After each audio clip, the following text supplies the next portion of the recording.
მოგესალმებით, ძვირფასო რადიო მსმენელებო და მაყურებლებო. ეს ბიზნეს სპეისია, ხუთშაბათია, საქმიანი პოდკასტი, სადაც საუბრობთ ხოლმე ბიზნესზე, ისე როგორც სინამდვილეშია. მე კი მისი ავტორი სერგო ასოჯანიშვილი ვარ. მოკლედ, დღეს პროდუქტის ყიდვა, მომსახურების მიღება თუ ხელშეკრულების გაფორმება ხშირ შემთხვევაში ერთი დაწკაპუნებით ხდება, ხო? და ონლაინ ვაჭრობა ზოგადად იზრდება დამოკიდებულება ამ ციფრულ, ასე ვთქვათ, პროდუქტებზე და ასე შემდეგ და ზოგადად მომხმარებელიც გახდა გაცილებით უფრო ინფორმირებული და დაცული ამ ბოლო წლების განმავლობაში. თუმცა რაც უფრო ვითარდება ბაზარი, მით უფრო ხშირად ჩდება კითხვები, ხო? ანუ მომხმარებელი ყოველთვის მართალია? ანუ სად სრულდება რეალურად და სად მთავრდება მომხმარებლის უფლებები და სად იწყება ბიზნესის პასუხისგებლობა. ზოგადად ამ თემაზე ვისაუბრებთ დღეს და ამ თემაზე გავშლით ასე ვთქვათ ძალიან საინტერესო საკითხებს. შეგახსენებთ, რომ დღევანდელი ჩვენი პოდკასტის ხუთშაბათობით პოდკასტის წარდგენი არის იურიდიული კომპანია DPT Consulting-ი, ჩვენი გენერალური პარტნიორი და მისი თანადამფუძნებელი ჯონი ჩონიაძე ტრადიციულად ჩვენთან ერთად სტუდიაში. ასევე წარვადგენ ჩვენს სტუმარსაც, ქეთა ჭუმბურიძეს, კონკურენციისა და მომხმარებლების დაცვის სააგენტო, მომხმარებლების უფლებების დაცვის დეპარტამენტის მთავარი სპეციალისტი. მოგესალმებით, ქეთა. მოგესალმებით. მივესალმებით ჩვენ მსმენელს. მოკლედ, დღეს ეხლა როგორც კულისებში ვისაუბრეთ, ძალიან საინტერესო, ძალიან ეფექტური, ძალიან ინფორმაციული პოდკასტი ელის ჩვენს მაყურებელს, როგორც ასე ვთქვათ, მომხმარებლებს, ისე ბიზნესის მხარეს. ამიტომ ჯონი გადმოგცემ სიტყვას შენ. მადლობა. მოგესალმებით, მივესალმებით მსმენელს და მაყურებელს. დღეს ხო ძალიან საინტერესო პოდკასტი გვაქვს კონკურენციისა და მომხმარებელთა უფლებების დაცვის სააგენტოს ორივე თანაბრად. როგორც კონკურენციის მიმართულებით, ასე მომხმარებელთა უფლებების დაცვის. ძალიან დიდი მადლობა, იმიტომ რომ პირველივე შეთავაზებისთანავე ძალიან სწრაფი კომუნიკაცია იყო. და მაშინვე დაგვთანხმდნენ მონაწილეობას და ქეთა მადლობა შენს პირადად აქ ყოფნისთვის. ძალიან კარგი შტაბიჭდილება დატოვა ჩემს, ესე დიდი შეხება არ მქონია ამ სააგენტოსთან სხვადასხვა პერიოდ საქმიანობიდან გამომდინარე, მათი გადაწყვეტილებები მინახავს შეხვედრივალ კომუნიკაციაც მქონია, მაგრამ აი, როდესაც ეთერისთვის ვემზადებოდით, ვებგვერდიც და ვებსაიტი დავათვალიერე მათი და წლიური ანგარიშები განთავსებულია, საჯარო ინფორმაცია საკმაოდ ისეთი ხელმისაწვდომი არის, ხელმისაწვდომად არის და კარგად არის გამოყენებადი და რატო აღვნიშნე დღეს რაზეც ვისაუბრებთ, რაზეც ქეთა მოგვაწვდის ინფორმაციას, ვებსაიტზე განთავსებულია წლიურ ანგარიშებში და მომხმარებლებს ჩვენს სპენელს და მაყურებელს შეუძლია გადაამოწმოს ეს ინფორმაცია და მისთვის საინტერესო მონაცემები ამოიღოს იქიდან. და ეხლა უშუალო თემაზე რო გადავიდეთ, რა უფლება აქვს მომხმარებელს დღეს და შესაბამისად რა ვალდებულება ბიზნესი, იმიტომ რომ ეს ორი წარმოშობს სწორედ ურთიერთობას და ყველა ბიზნესი ორიენტირებულია მომხმარებელზე და ყველა ბიზნესს ყავს მომხმარებელი, ბუნებრივია, იმიტომ არსებობს ეს და რა უნდა იცოდნენ, რა ვალდებულებებია, რითი რეგულირდება და დანარჩენ საკითხებზე შემდეგ უკვე გავაგრძელებთ საუბარს. კი ბატონო, სერგომ სწორედ აღნიშნა, რომ დღეს მომხმარებლები საკმაოდ ინფორმირებულები არიან. ყოველ შემთხვევაში ასე გგონია ჩვენ, თუმცა არის ის მომენტიც, რომ მომხმარებელი დღეს გარკვეულწილად უფრო მეტად მოწყვლადი და სუსტიც არის. სწორედ აღნიშნე, რომ ციფრულ ეკოსისტემაში გადავინაცვლეთ პრაქტიკულად, რაც ნიშნავს იმას, რომ დღეს ბიზნეს-სამომხმარებლო ურთიერთობაში ჩართულია ხელოვნური ინტელექტი, ჩართულია ის ჩვენი მონაცემების დამუშავების მომენტი და რეალურად, როდესაც ონლაინ შოპინგობთ, ვართ ჩვენი გაჯეტის წინ, რეალურად მან უფრო მეტი იცის ჩვენ შესახებ, ვიდრე ჩვენ ვიცით იმ პროდუქტის შესახებ, რომელსაც ვყიდულობთ. იცის ზუსტად რა მოგწონს, რამდენი ხანი გვიწევს გადაწყვეტილების მიღება, ვყოყმანობთ თუ არა და ასე შემდგომ. ეს მონაცემები ინახება, მუშავდება და ეს манипуляციები, რაც მოვაჭრეს შეუძლია განახორციელოს, რეალურად უფრო ხელმისაწვდომია მათთვის და ბიზნესისათვის უკვე უფრო რთულდება იმის მტკიცება, რომ მან რეალურად მოატყუა მომხმარებელი და შეცდომაში შეიყვანა. ასე რომ იმის ფეხდაფეხ რომ ცნობიერება ამაღლდა მომხმარებლებში, აი ეს მომენტიც არის, რომ თანამედროვე ბაზრის განვითარებამ განაპირობა ის, რომ არსებობს ბაზარზე უფრო მეტი манипуляცია, უფრო მეტი სურვილი ბიზნესის მიერ, რომ საკუთარი კონკურენტები დაამარცხოს და ამ დროს ჩრდება მარკეტინგული ხრიკები, რომელიც რეალურად შეიძლება იყოს უსამართლო, შეცდომაში შემყვანი და ასე შემდგომ. რეალურად მომხმარებელს დღეს უკვე აქვს ძალიან ბევრი უფლება. მომხმარებლის უფლებების დაცვის შესახებ კანონი ამ ყველაფერს არეგულირებს და განსაზღვრავს კონკრეტულ უფლებებს, რის რეალიზებაც მომხმარებელს შეუძლია. ქეთა ბოდიში რომელი წლიდან შევიდა ძალაში ეს კანონი? ძალაში შევიდა 2022 წლიდან. იმის შემდეგ განისაზღვრა ამ კანონის აღმასრულებლად კონკურენციისა და მომხმარებლის დაცვის სააგენტო. და შესაბამისად სააგენტო აღასრულებს უკვე ამ კანონს, თუ ხედავს გამოავლენს უსამართლო კომერციულ ქმედებებს, უსამართლო საქმიანობას და მაქსიმალურად ცდილობს მომხმარებლის დაცვას. მანამდეც манипуляციები, რა თქმა უნდა, მანამდეც ძალიან ხშირი იყო. ალბათ ყველას გქონიათ ეს დოპამინური ჯილდოს მომენტი, დასტიკერებული აქციის 70%-იანი აქციით, რომ რაღაცას ვყიდულობთ. და ძალიან გვიხარია, რომ ესეთი სარფიანი გარიგება დავდეთ. სანამ გავაგზავნებთ. ალბათ ყოფილიყარ ხო ეგეთ მდგომარეობაში, რომ ეგეთ მდგომარეობაში კი და 2022 წელს ზუსტად შევიდა განახლდა უпростоრად პერსონალურ მონაცემთა დაცვის შესახებ კანონის, რომელმაც თავის მხრივ მოაწესრიგა ის მიმართულება, რაზეც წეგან საუბრობდი, რომ როდესაც პროდუქტს იყენებს ან ონლაინ ვაჭრობას ახორციელებს, ან საიტს აწყობს, ან სერვისს, იქ რაღაც პრინციპები უნდა გაითვალისწინოს და დაიცვას რა. ნუ პრაქტიკაში ჩვენი კომპანია როდესაც ამ მიმართულებით მუშაობს, სწორედ ეგ გვაქვს, რომ როდესაც ჩვენ კლიენტს ვეუბნებით, რომ შენ რო პროდუქტს აწყობ, აქ ეს რაღაც გარემოებები და დეტალები უნდა გაითვალისწინო, უკუ პასუხია, რომ იცი რა, ჩემ კონკურენტს ესე არ აქვს და უფრო მარტივად მუშაობს, მაგრამ სიმარტივე და წესის დარღვევა არნიშნავს, რომ ხანგრძლივ პერსპექტივაში წარმატებული იქნება. კი, ბუნებრივია, ხანგრძლივ პერსპექტივაში ნდობა იკარგება მოვაჭრის მიმართ, საბოლოოდ მივა ცუდ შედეგამდე რაც არის იგივე სანქცია, ეს შეიძლება იყოს ჯარიმა და საბოლოოდ ძალიან დაზარალდეს ფინანსურად. და ასე ნებისმიერ შემთხვევაში თვითონ ბიზნესისთვისაც ძალიან სასარგებლოა, რომ ის კონკურენციაში მის კონკურენტებთან შევიდეს ახალი ფასებით, ნოვაციით, პროდუქტის ხარისხის გაუმჯობესებით და არა манипуляციური ხრიკებით. კი ბატონო. სანამ ეხა ინდივიდუალურად რო ჩამოვთვალოთ მომხმარებლის უფლებები, რა უფლება აქვს, ბევრია და ძალიან დიდ დროს წაგვართვეს, თუმცა ძირითადებზე პირობა დავდოთ, რომ ვისაუბრებთ.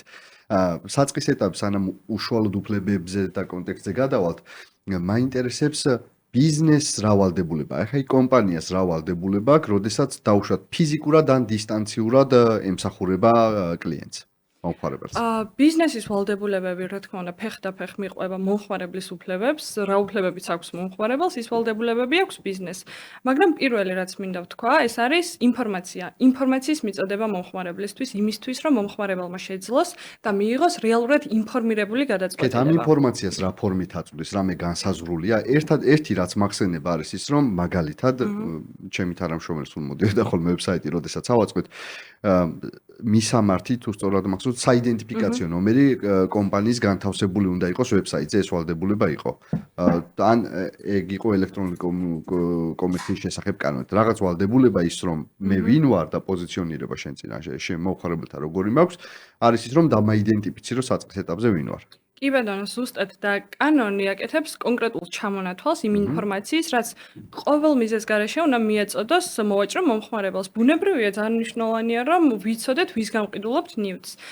ლოგიკურია, ძალიან ცნობილ მაღაზიაში რომ შევდივართ, გასაგებია, შეიძლება ვიცოდეთ მოვაჭრე და ჩვენითაც მარტივად დავაიდენტიფიციროთ, მაგრამ ხშირად არის აი Facebook, Instagram მოვაჭრეები, როცა საერთოდ არ ვიცით რეალურად ვისთან შევდივართ სახელშეკრულებულ ურთიერთობაში და პრობლემის წარმოშობისას მე უკვე რეალურად ხელთ არაფერი არ გვაქვს. მოდი იმასაც ვთქვათ, ესეთი ტიპის ვაჭრობა, როდესაც ფიზიკური პირი ან შეიძლება არა ფიზიკური პირი და ვერ ვაიდენტიფიცირებთ Facebook-ზე ან Instagram-ზე ყიდის პროდუქტს.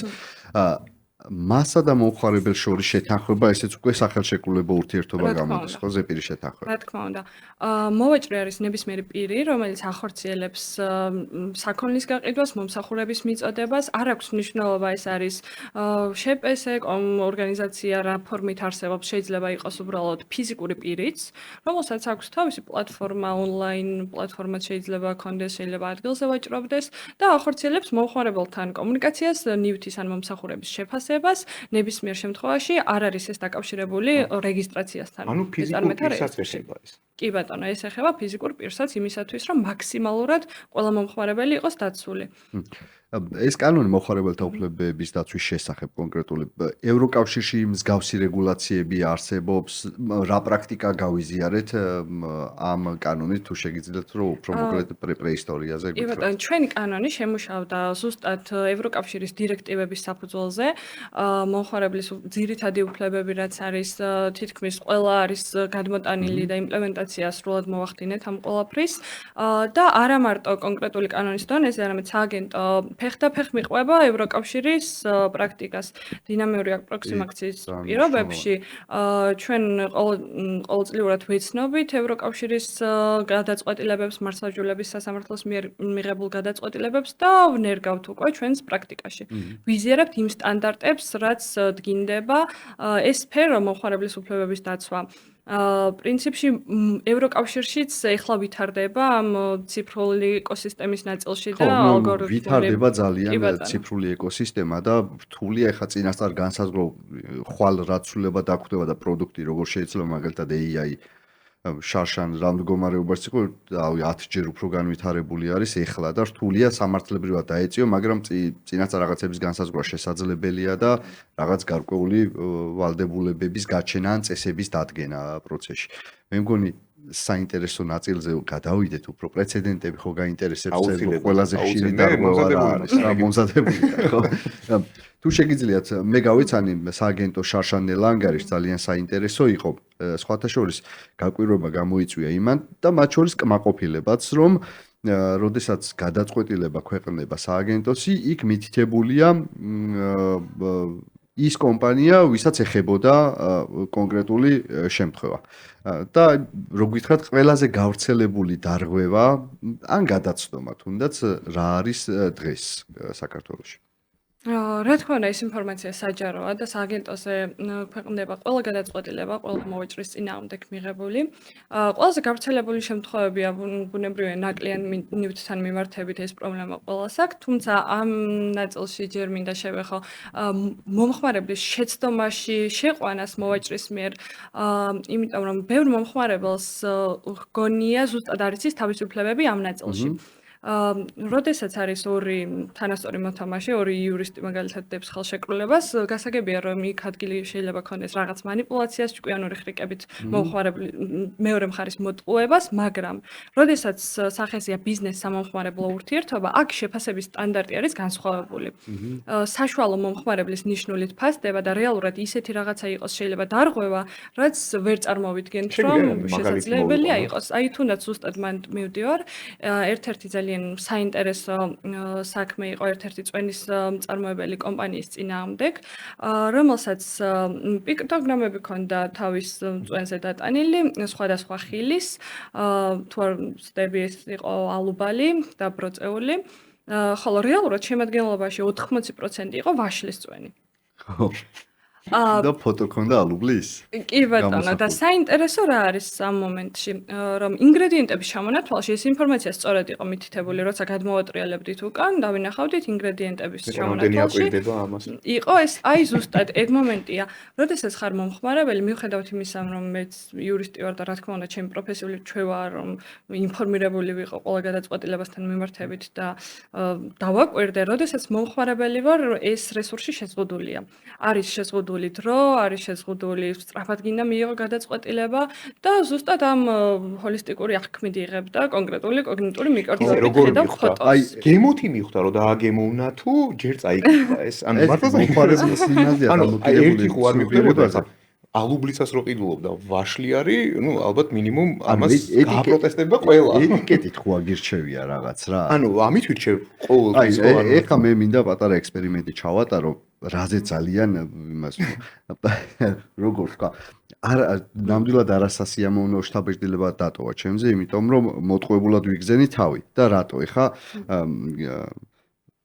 რაღაც ბილეთს ვყიდულობ, კინოს ბილეთს ვყიდულობ. და შენი აზრით რას უნდა დავაჭირო, რომ კინოს ბილეთი ვიყიდო? შეკვეთა ბარათით. ბარათით არ წერია, მან წაიკითხე. ბარით. მოდი, შეკვეთა ბარით. მაგის გამო რომ მეც შეკვეთა ბარათით, მეგონა, აღარ ბარის გავლით იგულისხმეს. ხო და რას უნდა დავაჭირო, რომ ვიყიდო ბილეთი?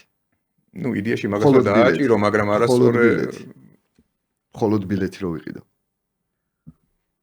ეგ არის ხო? აი არ არის ეგ. ქვემოთ ნახე რა წერია?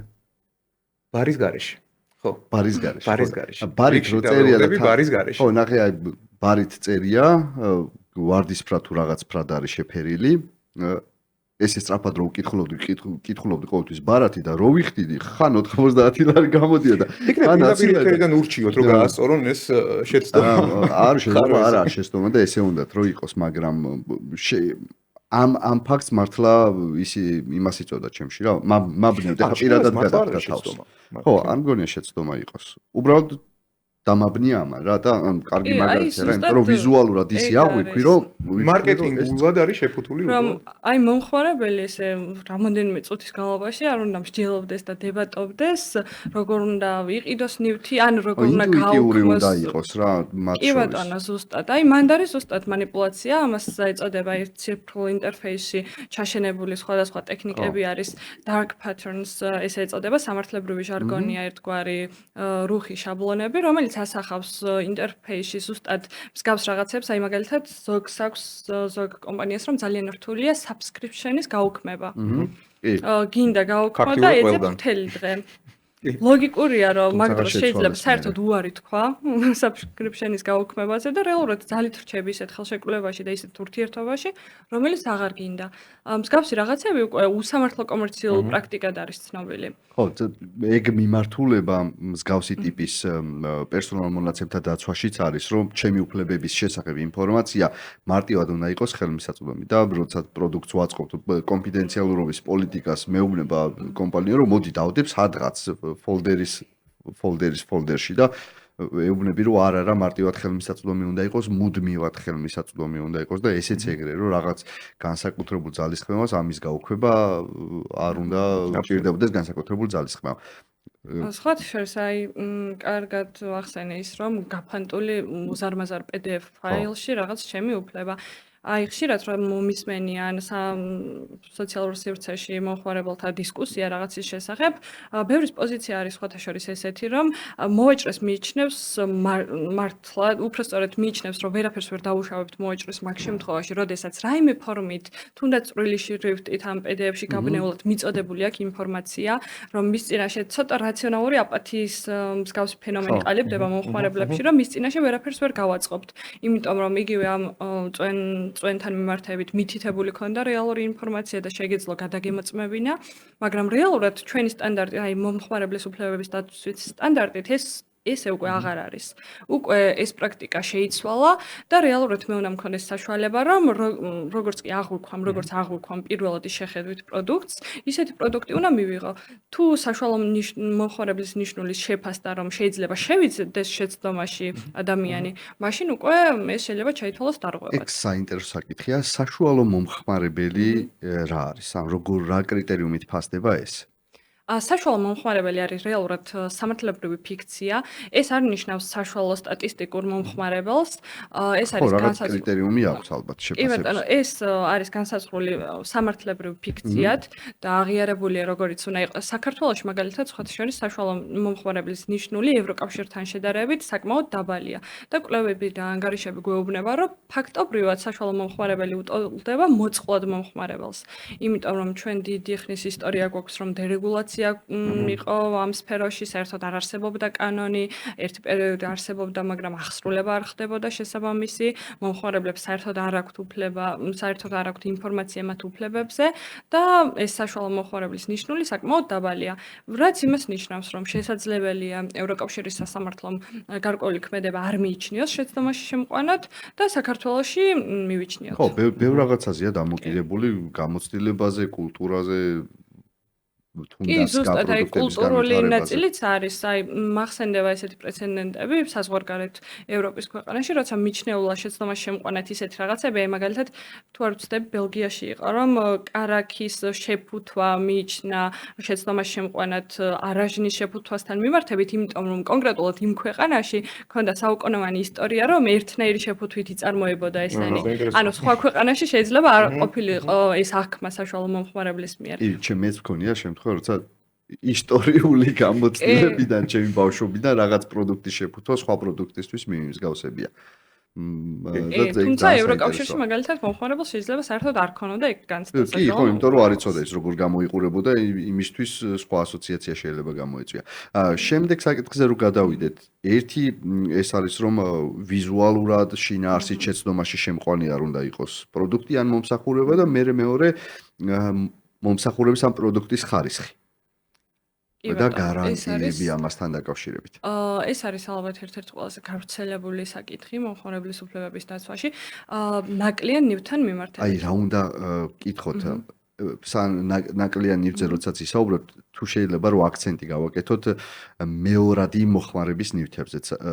როგორიც შეიძლება იყოს მეორადი ავტონაწილი ან მეორადი რაღაც არ აქვს მნიშვნელობა და მომსახურება ძალიან საინტერესოა ჩემთვის პირადად მომსახურება ავტოსერვისში, როდესაც მანქანის შესაკეთებლად მივდივარ და იმიტომ რომ შემთხვევა მქონდა რომ ბორბალი ღერძიანად გამოძვრა მანქანას.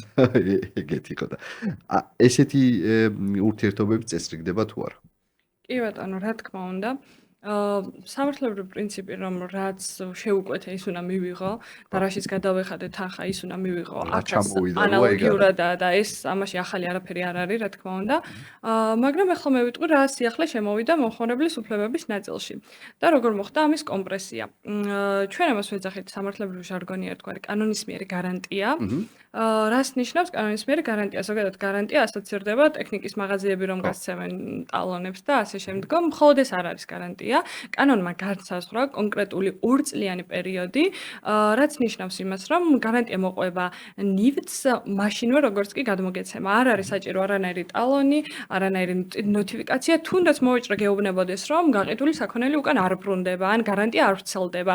კანონით დადგენილია, რომ ეს გარანტია მიყვება ნივთს. ეს სავარაუდოდ სამოქალაქოში, რომ ნივთის თვისებები ნივთობრივად და უფლებრივად უნაკლო, მიემართება ნივთობრივ უნაკლოებას, ხო? კი ბატონო, ეს არის ნივთი უნდა იყოს უნაკლო, რა შეიძლება იყოს ნაკლი, რა თქმა უნდა, გაუმართავობა, ფუნქციური შეუსაბამობა, ან შეიძლება ბუნებითად ნივთს ნაკლი არ ქონდეს, მაგრამ შეთანხმებული არ იყოს, მაგალითად სხვა ფერი. სხვა ფერიც თუ შემოვიდა და რაც არ შეუთანხმა, ესეც უკვე ნაკლია. ქეთა, გარანტიაზე კიდევ უფრო დეტალურად აგვიხსენი რა მექანიზმები აქვს თავის დაცვის მომხმარებელი როგორ უნდა მოიქცეს და თუ შეიძლება ერთი აქცენტი მინდა გავაკეთო დაბრუნება ახსენე ნივთის. დაბრუნების პერიოდი ნივთის თუ არის განსაზღვრული და რა წინაპირობას უნდა აკმაყოფილებდეს. არ მომეწონა შემიძლია დავაბრუნო თუ რაღაც პირობა მჭირდება იქაც. არსებობს სხვათა შორის არ მომეწონა და შემიძლია დავაბრუნოთ ფენომენი და კონკრეტული დანაწესი ამასთან დაკავშირებით ოღონდ ეხება ეს მხოლოდ ონლაინ ვაჭრობას 14 დღის განმავლობაში მომხმარებელს აქვს უფლება რომ ყოველგვარი საფუძვლის მითითების გარეშე უბრალოდ არ მოეწონა ნივთი და დააბრუნოს ნებისმიერ გამონაკლისები არსებობს ბუნებრივად არის იგივე მედიკამენტები ინდივიდუალური შეკვეთით დამზადებული ნივთი რომელიც მე შევუკვეთე და მაგალითად ჩემი ინიციალებია, უკვე ამის უპირობოდ დაბრუნება არ შემიძლია, მაგრამ ძირითადად უმეტესობა ნივთების, იგივე ტანსაცმელი, ფეხსაცმელი დაბრუნებადია, თავდაპირველ მდგომარეობაში უნდა დავაბრუნო, რა თქმა უნდა. ანუ ეს არის აბსოლუტურად მიღებული ნებისმიერ მაღაზიაში, ანუ ეხლა გაიგოს კარგად, ანუ ჩვენმა აუდიტორიამაც, ანუ თუ შეიძინა ნივთი, ანუ მაღაზია ვალდებულია 2 კვირის განმავლობაში აბსოლუტურად ახსნა გამარტების გარეშე დაიბრუნოს ეს ნივთი და დაუბრუნოს თანხა. რა თქმა უნდა, არის გულისხმობა გამოყენებული ნივთი, დაზიანებული ნივთი. ეს 14 დღიანი ვადა არის ერთგვარი მოსაფიქრებელი პერიოდი და იმის პრევენციისთვის, რომ აი რა შეუკვეთე, რა ჩამოვიდა, გამოყენებული თუ არის ამ შემთხვევაში, ეხა 2 კვირის განმავლობაში ალბათ გამოიყენებდა თუ გამოყენებული ამ შემთხვევაში მაღაზიას უფლება აქვს არ დაიბრუნოს ნივთი. იმიტომ რომ ეს არის იდეაში გატესტვისთვის ეს 14 დღე, როგორც მე ამ ნივთს დავტესტავდი და გამოვიყენებდი ობიექტზე, მაგალითად ამ პიჯაკს მოვიზომებდი გასახდელში. ზუსტად ეგრე უნდა გავტესტო სახლშიც ამ 14 დღის განმავლობაში. ბუნებრივია თუ გამოვიყენე და ქორწილში წავედი, იმით და რაღაც დაზიანება აქვს, უპირობოდ ვერ დავაბრუნო. გამოყენება შეიძლება მივობა თუ არა პროდუქტის შეფუთვას, მაგალითად ტელეფონის ყუთი თუ გავხსენი და გახსნილი ყუთით ვაბრუნებ. შეიძლება მითხრას მოვაჭრեմ, რომ გამოყენებულია ნივთი და ყუთს მიაბას ეგ 14 დღიანი ვადა, რომ ყუთი არ უნდა გახსნილიყო ამ პერიოდის განმავლობაში. კი, შესაძლებელია ესეთი რამე, თუმცა ყველა ნივთს ეს არის უკვე ინდივიდუალური შეფასების საგანი. იგივე ჰიგიენურ ნივთთან დაკავშირებით ცალსახად ესე იქნება, რომ თუ კბილის აგრესია მოვიღე თავისი ყუთიდან, მოვაჭრე, შეუძლია დამისაბუთოს, რომ გამოყენებულია და აღარ დაიბრუნოს ამ მიზეზებიდან. მაინც ობიექტური გარემოება ყველა იქნება, რომ ნივთთან ორი მიმართებით ინდივიდუალურად უნდა შეფასდეს მაინც. გარანტიაზე არის კიდევ ისეთი რაიმე საკითხი, რაც შეიძლება ვიცოდეთ. რაც უნდა ვიცოდეთ. ძალიან მნიშვნელოვანი რაღაც, რასაც ყველა მომხმარებელი ფიქრობს, როგორ უნდა დავამტკიცო და როგორ უნდა დავამტკიცო მოვაჭრეს, რომ მე არ გამიფუჭებია ეს ტელეფონი, მე არ დამიზიანებია და რეალურად მან გადმომცა თავდაპირველი ნაკლი. ამაზე პასუხი არის შემდეგი, რომ არ უნდა დავამტკიცო. პირველი 6 თვის განმავლობაში მტკიცების ტვირთი ეკისრება მოვაჭრეს. რაც რას ნიშნავს, რომ როცა არის სიტყვა წინააღმდეგ არა, შეძენიდან. როდესაც არის მომხმარებლის სიტყვა მოვაჭრის სიტყვის წინააღმდეგ, მომხმარებლის სიტყვა არის დამაჯერებელი და ივარაუდება, რომ მან თავდაპირველი ნაკლით მიიღო ეს ნივთი.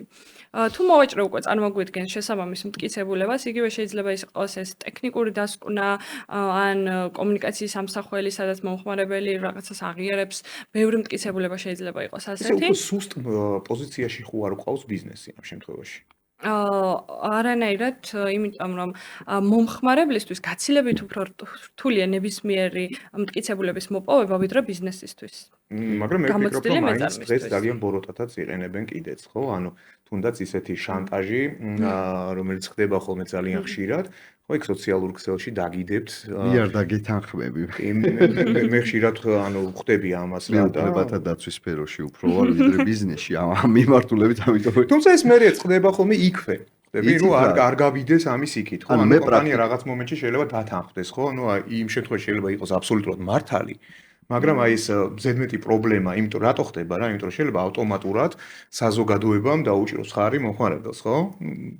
გარჩევის გარეშე. როგორც ხდება ხოლმე ჩვენ საზოგადოებაში, ხშირად, ხო? ანუ გარჩევის გარეშე. ვერ შევაფასებ ეგრე რატო რა პრაქტიკაში რაც მქონია გამოცდილება თუ კომპანიას მომხმარებელთან აქვს ჯანსაღი კომუნიკაცია, მაგალითად კომპანიამ შეცდომა დაუშვა, ეს შეცდომა აღიარა და გამოასწორა მომხმარებელთან კომუნიკაციის დროს გონივრულ ვადაში კომუნიკაციას გულისხმობ უპასუხა და 3 წლის მერე გაახსენა და დაუბრუნდა არა.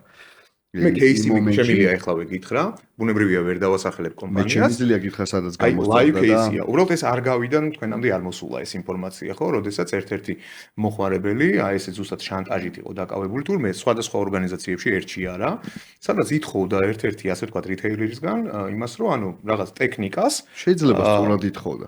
რატო არ აქვსო კონკრეტულ ფილტრს გარანტიაო, ხო? ანუ ფილტრი არის რაღაც ერთ-ერთი სადადარიგო ნაწილი, ხო, რომელიც იცვლება. კეთავს ვკითხო, ჩემ ადგილელ ნაწილზეც ვრცელდება. სხვათა შორის ამ შემთხვევაში თქვენი განაჩენი იყო ძალიან სამართლიანი და ამ შემთხვევაში თვითონ მომხმარებელმაც, ხო, რომელმაც დაწერა სოციალში, ხო, ანუ ამ შემთხვევაში თვითონ საზოგადოებამ დაუჭირა მხარი ამ კომპანიას.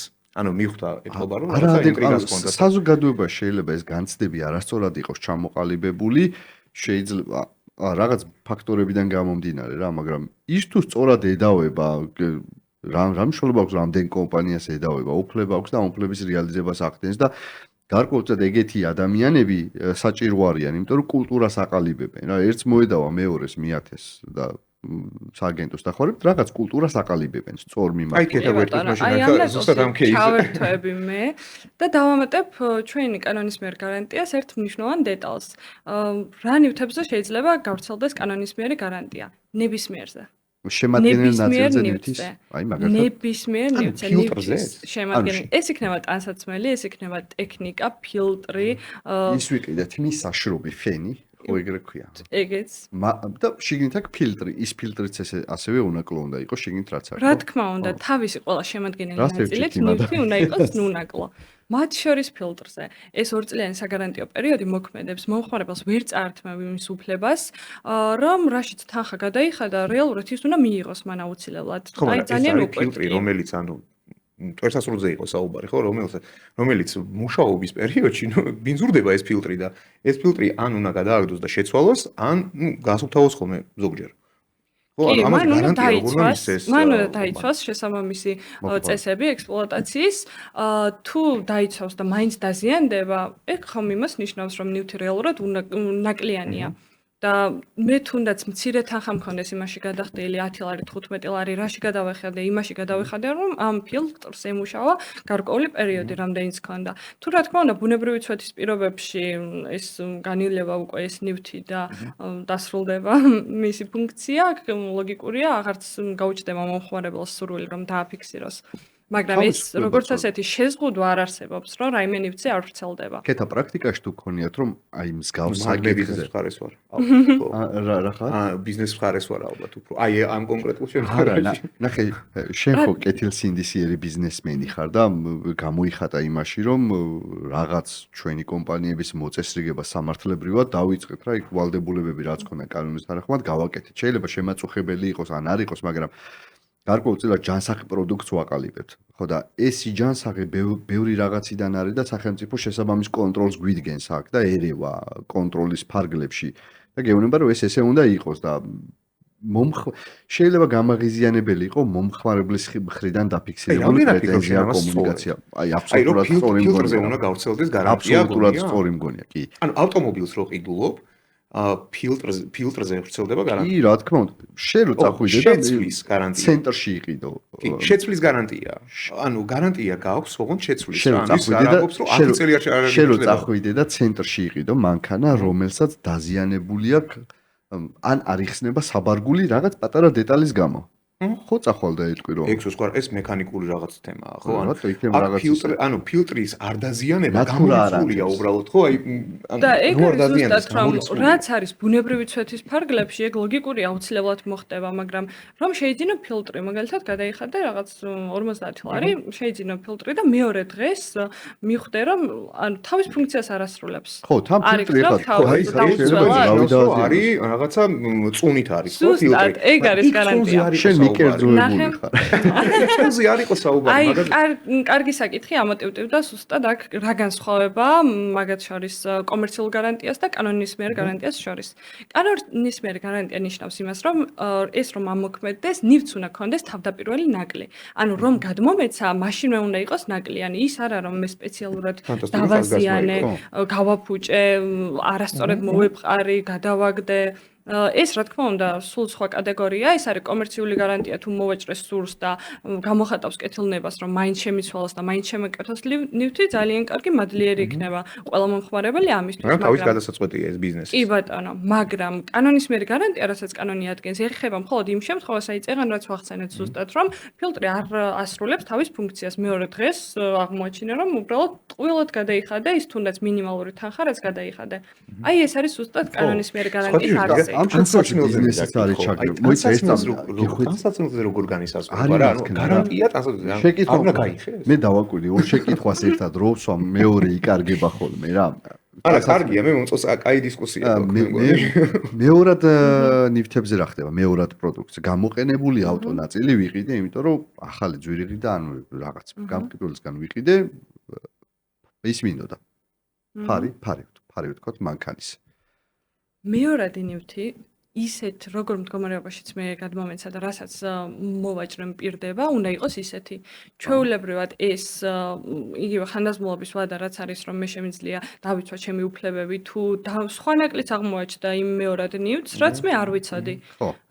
ზუსტად იგივენაირად შემიძლია დავიცვა ჩემი უფლებები. ვიყიდე რა პირობითად არ ვიცი, ფარი ვიზუალურად დავინახე რაცა და ფარის ფუნქცია რა არის, უნდა გაანათოს და არ ანათებს.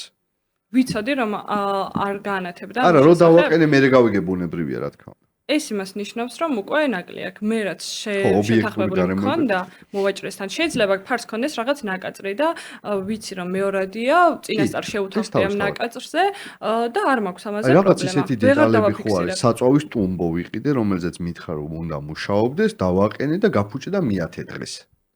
ეს უკვე შეფასებისაგანი იქნება, რატო გაფუჭდა, რა მოხდა. თუ გქონიათ პრაქტიკაში, რომ მსგავსი შეფასების დროს ან ექსპერტიზა ჩაგერთოთ, ან თვითონ წარმოედგინოთ ექსპერტიზის დასკვნა. კი, რა თქმა უნდა, ექსპერტიზის დასკვნა, ტექნიკური დასკვნა არის ერთ-ერთი ყველაზე სარწმუნო მტკიცებულება მსგავს საქმეებში და აუცილებლად ვიზიარებთ, რა თქმა უნდა, ვაფასებთ ექსპერტიზის დასკვნასაც, რა მეთოდოლოგიით არის ჩატარებული, ვიღებთ ექსპერტიზის დასკვნას როგორც მტკიცებულებას, მაგრამ ყოფილ ისეთი შემთხვევების, როცა არ მიგვიღია და გაგვითვალისწინებია, ან ორი დასკვნა შეგვიდარებია ერთმანეთისთვის, დაგვიწუნებია მეთოდოლოგია, იგივე ამ ექსპერტიზის, სხვათა შორის ამ ბოლო დროს გვქონდა ტექნიკის მაღაზიასთან დაკავშირებით. რეალურად ისეთი ექსპერტიზის დასკვნები იყო წარმოდგენილი, რომელიც კრიტიკას ვერ უძლებდა მეთოდოლოგიის ნაწილში. საერთოდ სხვა სადიაგნოსტიკო საშუალებები იყო გამოყენებული, რაც რეალურად საერთოდ ვერ გამოავლენდა ნაკლს. ლოგიკურია ამ ნაწილში, რაც შეუძლია რომ შევიდეს სააგენტოს, რა თქმა უნდა, ექსპერტულად ის ვერ შევა სააგენტო. მტკიცებულებებს აფასებს რა. კი ბატონო. სერგო შეკითხვა გქონდა ტანსაცმელზე. კი, ანუ მე არ ვიგავ საზოგადოება შეიყვანოთ შეცდომაში რა და რაღაც გავაბოროდოთ კიდე ბიზნესების წინააღმდეგ, ხო? ანუ აი ტანსაცმელზე მე მქონდა ზუსტად ეს, რომ ანუ გარანტიაზე ვსაუბრობთ, ხო? და დაბრუნების პოლიტიკაზე, ხო? ანუ რა გარანტია შეიძლება მივიღო მე აი ხლა მივალ რაღაც პიჯაკს ვიყიდი? არ გახუნდება მაგალითად. ფერი არ გადაუვა. შეიძლება ეგეთი? ალბათ, არ ვიცი, კი, გვეტყვის. რატომაც არა, თუ გპირდება მოვაჭრე, რომ ის არის ისეთი ხარისხის, რომ არ განხუნდება, ან თუ აქვს კონკრეტული ჩამოწერილი რაღაცა, მაგალითად პირაში ნახოთ არ გახუნდება, რაც არ უნდა იყოს. ანუ ვერ დავაბრუნე. არ იცი. ორ წელს. ხა, ორ წელიწადში ალბათ უნდა გახუნდეს. ხო, თუ ეგეთია, რომ შეიძლება გახუნდეს. ეს განისაზღვრება მათ შორის რა ღირს პროდუქტი, აი პირობითად ვყიდულობ ქურქს, რომელიც უნებრივად ცხოველები დახოცე შეკერეს ქურქი და იაფი არ უნდა ღირდეს და ვიხდი 100 ლარს ქურქში. და ნახევარ წლის შემდეგ ამას ის ბეწვი თუთმა გასწვივდა, გამელოდა ჩვენი ქურქი. ფასი რადგან 100 ლარი მაქვს ამაში გადახდილი.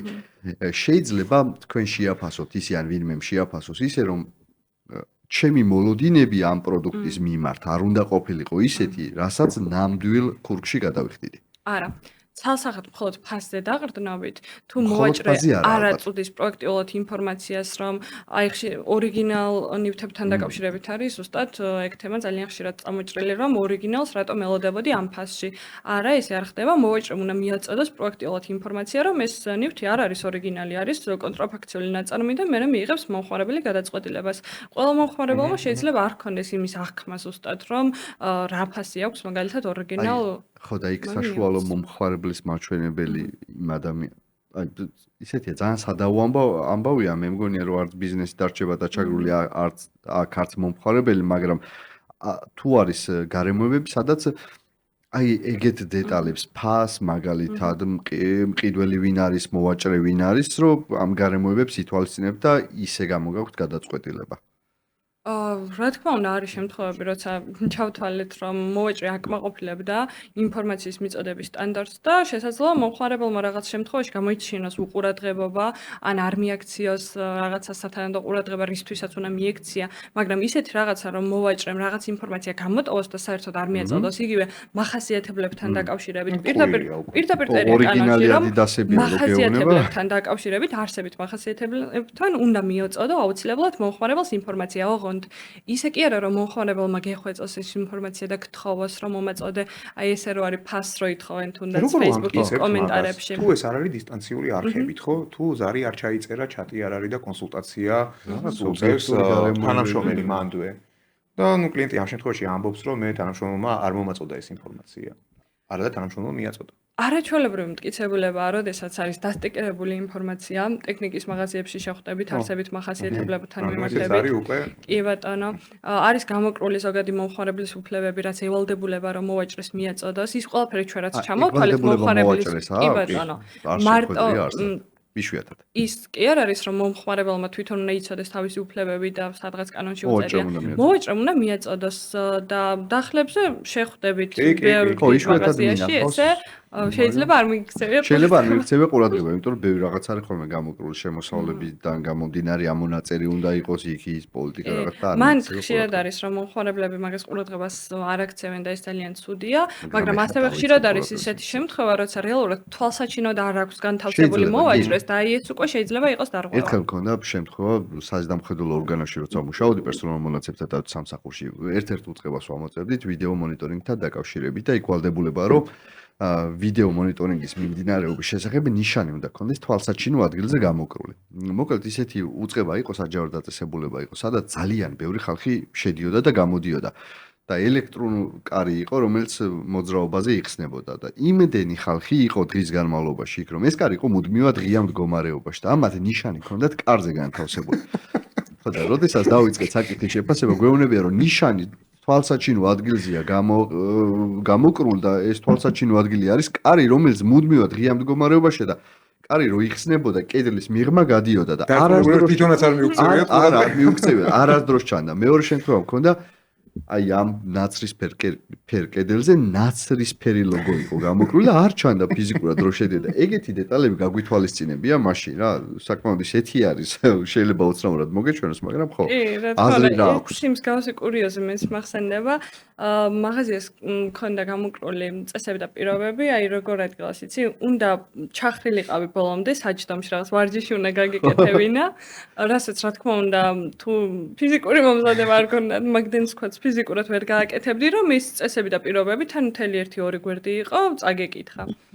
რა თქმა უნდა, როდესაც არ არის თვალსაჩინოდ განთავსებული, იგივე აი რაც ახსენეთ, რომ ნაცრისფერზე ნაცრისფრით, იგივე წვრილი შრიფტით, იგივე რაღაც საშინელების გაკეთება რომ იწევს, რომ წვდომა მქონდეს წესების და პირობებზე, ეს არ არის ინფორმაციის მიწოდების სტანდარტი. ამ დეტალებს პირდაპირ წერია, არა მარტო მისაწოდებელი ინფორმაცია, არამედ რა სტანდარტით უნდა მიეწოდოს. კაფიოთ, უტყუარად, ცხადად და ყოველგვარი ძალისხმების გარეშე.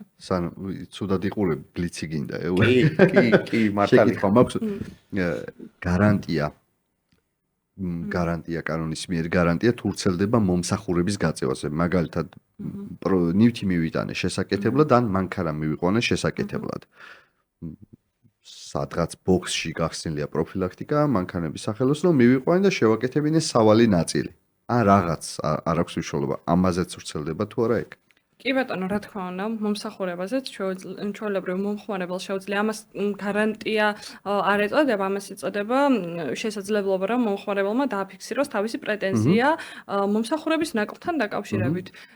თუ დამტკიცდება და საქმის მასალებიდან გამოირკვევა, რომ რეალურად მომსახურება არ გაეწია შესაბამისი, რა თქმა უნდა, აქაც დადასტურდება გქონიათ ესეთი კეისები, აი კონკრეტული ანუ აი პროფილაქტიკაზე და ეს ბოქსში გახსნილ პროფილაქტიკაზე, ანუ ანაცავად გარკვეულ შემთხვევაში გქონია, აი მომსახურებასთან მიმართებით ეგ უკვე მტკიცებულების სიუხვით ნაკლებად გამოირჩევა, მაგრამ მაინც შესაძლებელია სიცხადის დადგენა, იგივე მომხმარებლის და მოვაჭრის კომუნიკაციით, იგივე ექსპერტიზის დაკვირვებიც არის გარკვეულ შემთხვევაში რაღაც საკითხებთან მიმართებით ტარდება. ასევე იგივე ის ინფორმაციის ნაწილი, აი მაგ შემთხვევაშიც მომსახურების მიწოდების ნაწილში, როცა ინფორმაციას სათანადოდ არ აწვდის მომსახურების გამწევი, ესეც კორელაციაში განიხილება და შეიძლება ჩაითვალოს საბოლოოდ, რომ მომსახურება არ გაეწია შესაბამისად. აი მე მქონდა შემთხვევა ძრავის დამჭერის შევცვალე, ის რუსული ტერმინი რო არ ვიცალო, ვიხმარო, შევცვალე და რაღაც ჭანჭიკის დაჭერა დაავიწყდა ხელოსანს და ძრავი ჩამოვარდა. მანქანაში. შენ უკვე ორი სერიოზული кейსი დღეს მოხდა. საერთოდ რო დაფიქრე შენ ციმდენი ლოგიკურია. ამ შემთხვევაში მომსახურების გამწევმა არ დაასრულა ბოლომდე თავისი საქმე და დავიწყდა დასრულება. პრინციპში არ აქვს მნიშვნელობა აი მან განზრახვა არის თუ გაუფრთხილებელი ქმედება. პრინციპში გქონია მსგავს საკითხთან დაკავშირებით გადაწყვეტილებაც, როცა დასრულებულად ვერ ჩაითვალა კონკრეტული მომსახურების გაწევა ამ ავტოსერვისთან მიმართებით, არ დაასრულა, მოვაჭრე არ აქვს მნიშვნელობა ეს იქნება გაუფრთხილებლობით თუ განზრახ, ფაქტია რომ მე ვერ მივიღე ისეთი საქმე. უფრო ცუდი შეკითხვა მაქვს და ეგ ეს ვალდებულება ვრცელდება თუ არა და ალბათ კი წინასწარ ხვდები პასუხს, მაგრამ მაყურებელმაც რო გაიგოს ხელოსნებზე, რომელიც სახლში რემონტს აკეთებენ. აი საყოფაცხოვრებო ურთიერთობებზე რო გავიდეთ, ან მშენებელზე, რომელიც სახლს აშენებს. კი ბატონო, იმიტომ რომ ნებისმიერი ადამიანი, ვინც ყიდის საქონელს არ აწვდის მომსახურებას, შეგვიძლია მივიჩნიოთ მოვაჭრეთ. როგორც თავიდანვე ვთქვი, არ აქვს მნიშვნელობა ეს იქნება ფიზიკური პირი, ინდმეწარმე, ძალიან დიდი კორპორაცია, კომპანია, ამ შემთხვევაში ყველა ვარიანტი მომხმარებელი უნდა იყოს დაცული. მაგრამ დაგაცნა ბლიცი. თავარია ბოროტ, მე ვფიქრობ, რომ თავარია ბოროტად არ გამოიყენოს არც ერთმა მხარემ და იცი რა, ბოროტად ვერ გამოიყენებს ჩემი აზრით, იმიტომ რომ ძალიან მკაფიო მტკიცებულება თუ არ ქონდა საპირწონედ ამის ნათქვამისა და იმან ვერ დაადასტურა ჩვენი დღევანდელი რეალობიდან აი, ეგ გამოვდივარ რა. ხო შეტრიალებულია იმ მტკიცებითი ნაწილი, როგორც აღვნიშნე, რომ მომხმარებელზე პირველ 6 თვის განმავლობაში არ არის საქონელთან მიმართებით. უნდა მტკიცებულება რომ ხო, შეაფასოს. მაგრამ მაგას აბალანსებს ზუსტად ის, რომ უფრო გამოცდილია მოვაჭრე, შეუძლია ბევრი რამით დაიზღვიოს თავი, შეუძლია შექმნას წინასწარ მან ეს მტკიცებულებები, რასაც მომხმარებელი ვერ ახერხებს. აი, მაგალითად, მიღება-ჩაბარების აქტები, რომელსაც მოვაჭრე აფორმებს და ამით თავს იზღვევს რეალურად იმით, რომ მან მიეწოდა ისეთი საქონელი ვიზუალურად, როგორც მან შეეთანხმა და მომხმარებელს ამაზე მოაწერინა ხელი. ფაქტის კონსტატაცია გააკეთა ერთგვარად. მოვაჭრეს შეუძლია რეალურად დაიზღვიოს თავი. ყველას მოვაჭრეს, მათ შორის ოღონდ მე რო სირთულედ გვეჩვენება ეს რეალურად ბიზნეს გულისხმობ, სინამდვილეში ეგეთი რთული არ არის. პროცესები სწორად დაწყობა, უბრალოდ დაფიქრება უნდა და გულისხმიერება. არც შეიძლება ზედმეტად ზუსტად ხო რომ დაარეგულიროს. მაგისთვის ვარ ჩვენც, მაგისთვისაც არის სახელმწიფო, რომელიც ერევა პროცესში და მაგისთვის ხარ შენ რომ იყიდო ჩვენი სერვისები. აუცილებლად. მე მინდა რომ ცოტა გავახალისოთ ჩვენი პოდკასტი. თანაი ბოლოსკენ მივდივართ უკვე და მინდა ესეთი რაღაცა ბლიცი, ალბათ თუ აი დაასრულე წინადადება შემოგთავაზო. წინააღმდეგი ხო არ ხარ? სიამოვნებით. ესე იგი, მომხმარებლის უფლება იწყება მაშინ, როდესაც მომხმარებლის უფლება იწყება მაშინ, როდესაც არ აქვს მაშინ მომხმარებლის უფლების დაწყებას. მომხმარებლის უფლება დაწყებულია და არც ესე იქნება, არც არასდროს დასრულებულა. ამას არ აქვს ჩარჩო. ბიზნესის ყველაზე დიდი შეცდომას უშვებს, როდესაც როდესაც ინფორმაციას არ აწვდის მომხმარებელს. ამით თავის თვალსაც აზიანებს. ბიზნესებო. მომხმარებელი ყველაზე ხშირად ხდება მაშინ, როდესაც მაშინ, როდესაც რაციონალურ აპათიას ავლენს და გონია, რომ მის უფლებები არ იქნება დაცული. მაგარი პასუხები. ონლაინ ვაჭრობის მთავარი პრობლემა საქართველოში არის ვაიმე, ძალიან ბევრი პრობლემაა. არჩი ვიცი. ეხლა იმდენი ვარიანტი ამოტივტივდა. რუხი შაბლონები, ეფექტური პასუხი რო იყოს მაინც. გასაგებია. ვერაფერი გავიგებთ. ეს აუცენი წინასწარ. ეს манипуляციური ხრიკები. მომხმარებლის ნდობა იკარგება მაშინ, როდესაც როდესაც ბიზნესი პასუხისმგებლობას არიღებს უკვე დაშვებულ შეცდომაზე. ნამდვილად. აი ეს მინდა გავმარტო, რომ შეცდომა ყველას მოსდის და შესაძლებელია იყოს იგივე ნაკლიანი საქონელი გადმოგცეს, მაგრამ როცა პასუხისმგებლობას არ იღებს ბიზნესი, აი მანდ იკარგება ზუსტად ყველაზე მეტად ნდობა. თან სააგენტოს პრაქტიკაც არა ისეთი, რომ სანქციებს იყენებდეს ყველაფერზე, ხო, დავალებებსაც აძლევს. ჩვენ ვაძლევთ მუდმივად ბიზნეს საშუალებას, რომ შეასრულოს ჩვენი გადაწყვეტილებები, აღადგინოს მომხმარებლის უფლება და შესაბამისობაში მოიყვანოს თავის სავაჭრო პოლიტიკა. დარღვეული უფლების რეალიზებისთვის როგორ შეიძლება მომხმარებელმა მოგმართოს? ძალიან მარტივად. ჩვენ გვაქვს ონლაინ ფორმატს, შეუძლია ადგილზეც მობრძანდეს, ეს არის განცხადების ფორმა, რომელსაც სჭირდება შესავსება სულ რაღაც 5 წუთი, უნდა აღწეროს ის გარემოებები, რაც მოხდა საქმის ვითარება, უნდა მიუთითოს აუცილებლად მოვაჭრე, ვინც დაარღვია მისი უფლება, აი წეგან რომ ვახსენეთ, რომ ხშირად მოვაჭრე არ იცის ვინ არის და არ უკითხია, ეს აუცილებლად უნდა გაარკვიოს მან და შემდგომ უკვე გამოგზავნის განცხადებას და შესაბამის რეაგირებას მოახდენთ. არაფერი რთული ამაში არ არის, რა თქმა უნდა უფასოა. რა თქმა უნდა ძალიან მარტივია განცხადების შემოტანა და არანაირ ბიუროკრატიულ ბარიერთან არ არის დაკავშირებული. მე მაქვს ამაზე მიმართული და ეგ პროცესი გაიგო. გავაგზავნებ მაშინ ცოტაღა დამჭა და აგერ საერთოდასაც ვთხოვ, ხო? AI ბიზნესში. კონტროვერსიულია. ძალიან კარგიც და ძალიან ცუდიც. AI მომხმარებლებისთვის? კონტროვერსიულია. შეიძლება იყოს ძალიან კარგი და შეიძლება იყოს ძალიან ცუდი. და ვინ არის იდეალური მომხმარებელი? იდეალური მომხმარებელი არის გონიერი, წინდახედული და საშუალო სტატისტიკურად ისე არც ძალიან ჩაუკირკიდეს ყველაფერს ეს არ არის საჭირო, მაგრამ ზომიერად წინდახედული აუცილებლად უნდა იყოს. მომავალი ეკუთვნის ბიზნესებს, რომლებიც იცავენ კანონს, არიან ორიენტირებული მომხმარებლებზე და конкуренციაში შედიან კეთილსინდისიერი გზებით. და არა დემპინგით. ზუსტად. სამართლიანი არსებობს ტერმინი, კანონიერი ხო არის ტერმინი და არის სამართლიანი. და უფრო ალბათ სამართლიანები. მიყვარს ეგ ტერმინი, კარგი ტერმინი. აი ჩვენ კანონი ცდილობს რომ ეს დაუახლოვდეს მაქსიმალურად ერთმანეთს სამართლიანობა და თუმცა არის შემთხვევა, როდესაც კანონიერება ყოველთვის სამართლიანი არაა და ამიტომ სამართლიანებას ჩემი ხმა. მეგობრებო, მანიშნებენ რომ გადავაჭარბეთ უკვე ყველანაირ დროს, ამიტომ მე მგონია რომ ძალიან სასარგებლო პოდკასტი გქონდა დღეს, ძალიან ინფორმაციული, ჩემთვისაც ძალიან ინფორმაციული ხედავთ, რაღაცები გამიკვირდა კიდევაც და მე ვფიქრობ, რომ აი სხვათა შორის ჩვენ მაყურებელსაც ვთხოვ, რომ იაქტიუროს, ანუ თქვენი кейსები შეგიძლიათ დააფიქსიროთ კომენტარების სახით, ჩვენ აუცილებლად ყველა კომენტარს ვახსენებთ ყურადღებას. ხო, მეგობრებო, ძალიან დიდი მადლობა თქვენ, მადლობა ჯონი შენ, მადლობა ჩემი მხრიდან კიდევ ქეთას და სააგენტოს. ფანტასტიკური სტუმარი ხარ, აუცილებლად აქვე ვიღებ დაპირებას, რომ ისევ იქნები ჩვენი სტუმარი კიდევ.